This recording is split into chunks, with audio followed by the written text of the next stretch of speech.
여기에서 언급되는 첫 번째와 세 번째 원인들은 서로 동화되는 경향이 있었다. 1540년대 종교재판소의 재조직과 확장은 종교재판관들에게 지방 관원들의 사법권을 침해하는 권력을 주었다. 이것은 이단이 반역의 한 종류로서 제정이 되었을 때 가장 정확히 영향을 받았다. 이 때문에 중앙정부가 지방 종교재판소로부터 그와 같은 사건들을 박탈하는 일을 허락하였다.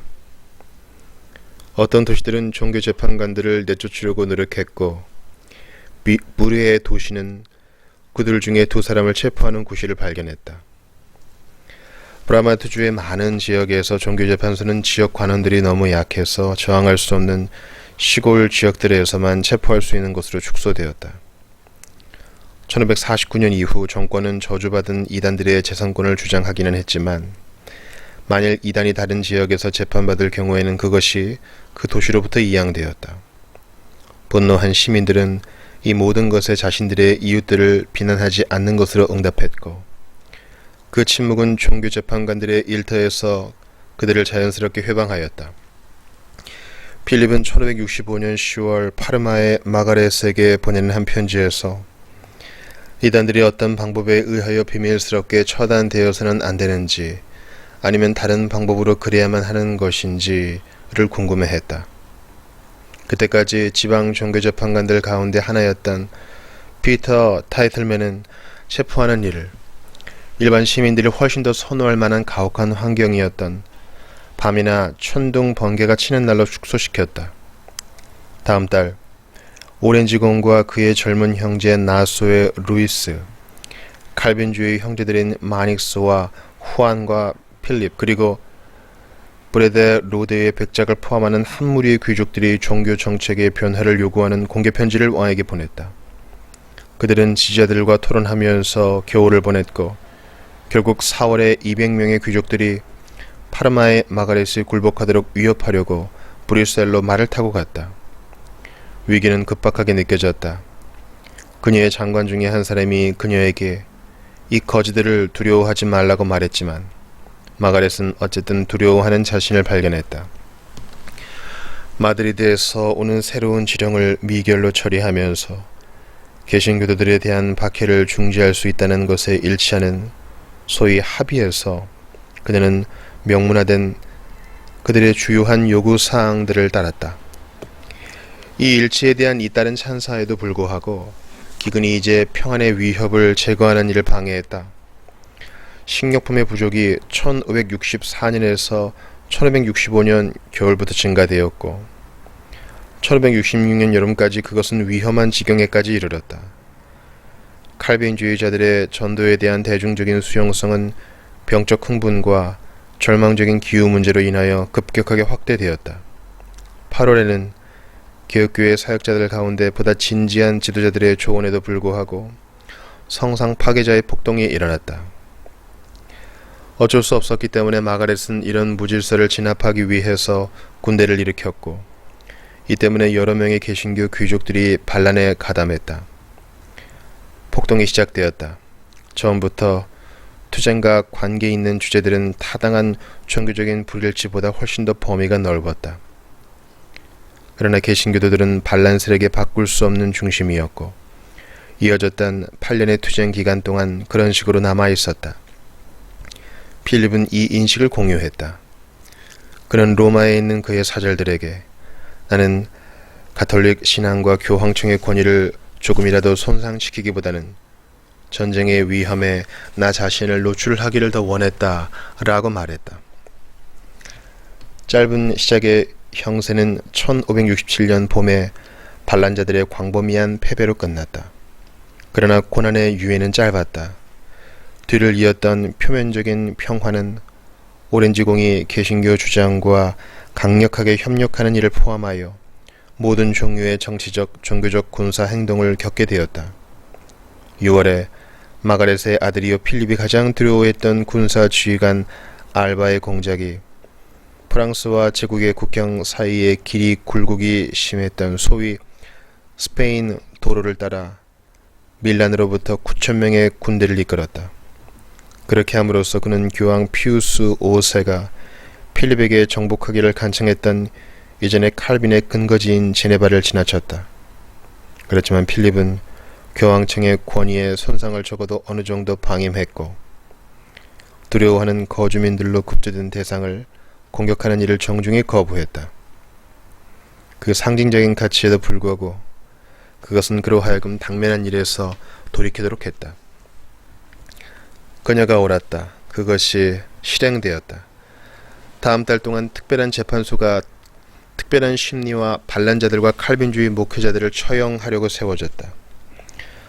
정권의 진행 과정은 더욱 중앙집권적이었다. 알바는 새롭고 단호하며 중대한 트렌트 공의회에서 정한 가톨릭주의가 지금까지는 우세했던 안이한 에라스무스적인 다양성으로 대치되어야만 하는지를 염려했다.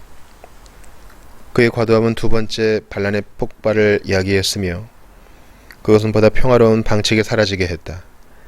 개신교도들이 신앙적인 이유로 가혹하다고 느꼈던 스페인의 법률은 그 복수심과 경제적인 이유들로 인하여 더 많은 국민들에게 전질 군주적인 것으로 이제 인식되었다. 그 극적 사건의 두 번째 행동은 1572년에 만우절의 무릴에서 시작되었다. 그 시작은 경사스러운 것이 아니었다. 그 작은 항구는 1566년에 거지에 대한 역설적인 언급에서 스스로 바다의 거지들로 부르는 도적들의 일단에 의하여 점령당했지만 그들은 애석하게도 숫자에서 적었고 평범한 도둑들과 종교재판관들의 분노로부터 도피한 자들의 조합이었다. 그들은 역시 칼빈주의자들이라고 스스로 주장했다. 알바는 그 상륙에 대하여 말할 때 그것은 아무것도 아닙니다 라고 유명한 말로 대답했다.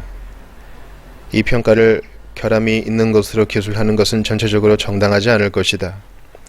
바다의 거지들이 잇따라 작은 연안 지역을 빼앗았을 때 그 성가신 침략자들은 네덜란드의 반을 스페인 통치에 영원히 상실해야만 하는 원인일 수도 있는 군대의 복귀에 대한 발단을 제공하는 오점을 남겼다. 불의를 취한 후 일주일이 지나서 폭도들은 허울뿐인 수비대로부터 플러싱을 점령했다. 이 항구는 젤란트의 관문이었고 스켈트 강의 입구를 내려다보는 위치였다. 한때 폭도들은 영국과 위구노 모험가들이 잡다하게 섞인 모임과 재빨리 연합했다. 나소의 루이스는 새로운 상황에서 가능성들을 발견했고 다음 달 프랑스 위구노 군대의 지도자가 그 나라의 남쪽에 있는 몬스로 돌아가는 일을 통하여 새로운 앞날을 열었다. 바다 거지들에게 젤란트와 네덜란드를 가로지르는 작고 약한 도시들을 점령하는 여름을 보내도록 자유재량권을 주면서 알바는 그의 군대를 이 후자의 위협에 집중하였다. 그의 가을 스페인의 야만적 행위들은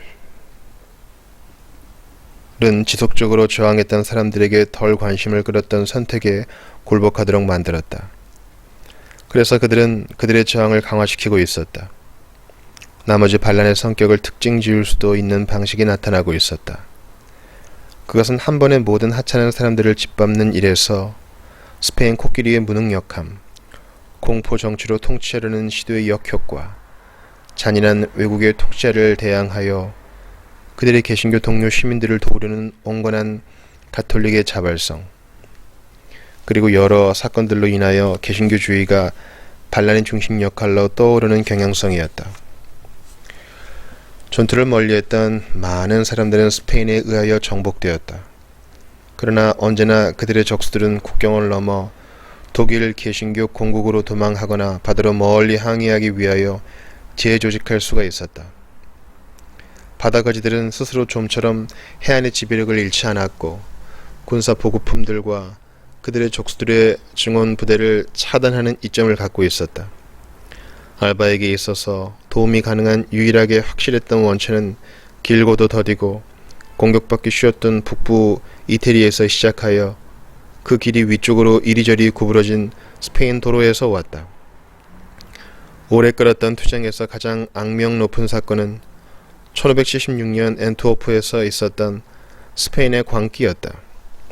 11일 동안 불어난 무급의 군대들이 상업에 종사하는 상당히 개신교화된 무역과 부의 중심지에서 제멋대로 날뛰었다. 그것이 끝나갈 무렵 도시의 시민들 가운데 7,000명이 사망했다. 그 결과는 놀랄만한 것이었다. 7년 후 프랑스 군대의 알랭송 백작이 왕의 만수무강을 기원합니다 라는 외침과 함께 같은 도시의 가톨릭 사람들을 다시 모으려고 시도했을 때 가톨릭과 개신교가 함께 하는 시민들은 그들을 내쫓기 위하여 연합했다. 개신교주의 또는 적어도 그 신앙의 자유는 공동적인 대의의 핵심적인 요소가 되었다. 엔트워프 도시의 상업적 지배는 1576년의 파괴적인 강풍과 그 세기의 남은 자들의 지속적인 폭동을 이겨내지 못했다. 개신교도들처럼 대부분 두려워했던 사람들이나 상인들과 인쇄업자들과 같이 대부분 손해를 보는 사람들은 반역자들의 손에서 더 안전하게 지낼 수 있었던 북쪽의 자치령으로 피했다. 암스테르담 도시는 급속히 성장했고 새로운 도착자들의 다수가 도망쳤던 주요 도시들보다 인구수에서 더 많은 변화가 있었음을 보여주었다. 1568년에서 1601년 동안 암스테르담에서 신랑의 6분의 1은 남부 이주자들이었고 그들 가운데 절반은 오직 엔트워프 출신뿐이었다. 도시의 외국한 은행 가운데 320명의 가장 많은 예금자들의 대부분은 역시 남부 출신이었다.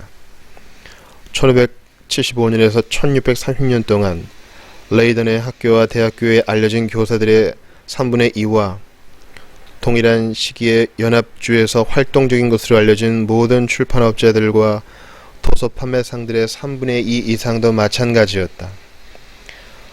공업과 인구가 관용적인 신앙의 분위기를 따라서 북쪽으로 옮겨졌을 때 레이든의 직물무역은 실제적으로 1570년에 아무것도 없었으나 1620년대 매년 10만 필러 성장했다. 사실은 개신교 교육주의가 처음에 가장 많이 진전을 이루었던 네덜란드의 남쪽 지역이 새로운 회심자들에 의하여 버려졌고 또 스페인 사람들의 손에 의하여 결국 가톨릭으로 남겨졌던 반면에 북쪽 지역은 그곳이 반란의 중심지였기 때문에 이러한 변화들에 의하여 가장 견고하게 개신교화되었다. 학구적인 신학자들에게는 그것이 괴로운 것이었지만 교리의 발전은 개념을 따르는 실천보다는 적어도 규칙적으로 관습을 따르는 교회의 오랜 역사를 통한 습관이었다. 그리고 무력으로 가톨릭 정권에 저항했던 20년 이후에 칼빈주의자들은 무장한 반란을 정당화하는 신학을 발전시켰다. 종교개혁자들은 이 기도들을 대적하여 언제나 치명적인 무력의 사용을 인정했었다. 그러나 세속 당국자들이 스스로 개혁주의를 채택하도록 설득되어졌을 경우에는 그와 같은 강압은 정권에 의해서만 사용되어졌다. 이 문제는 이교도들이 설득되지 않고 또 개신교도들을 박해하는 경우에 어떻게 해야 하는지에 관한 논쟁을 남겨놓았다. 그와 같은 상황에서 칼빈은 통치자가 회심하는 시간까지 고난을 당하는 것은 경건한 사람들의 몫이라고 주로 강조했다. 바로 그때의 진노가 그들의 적수들을 압박하기 위하여 나타날 것이다. 그러나 1579년에 필립 두플레시 모르네는 사실상 폭군인 사악한 통치자를 대적하는 반란을 정당화하기 위하여 폭군에 대한 권리의 주장을 출판했다. 그것은 이스라엘이 율법과 하나님의 교회를 뒤엎는 왕을 저항하는 일에서 합법적일 뿐만 아니라 만일 그들이 그렇게 실행하지 않았다면 그들은 동일한 죄악의 책임이 있으므로 동일한 형벌을 받아야만 한다는 것이었다. 두플레시 모르네의 교회와 이스라엘의 융합은 조금도 우연한 것이 아니었다. 칼빈이 생각하기에 모든 그리스도인의 왕국은 어떤 단계에서 하나님과 언약을 맺었다고 가정되었다. 보통 명시하지는 않았지만 그것은 16세기에 존재했었던 왕국들과 아주 적은 혹은 전혀 연속성을 갖고 있지 않았던 왕국들에서 중세 초기에 있었던 첫 번째 기독교회 교화의 요점이라고 추정되었다.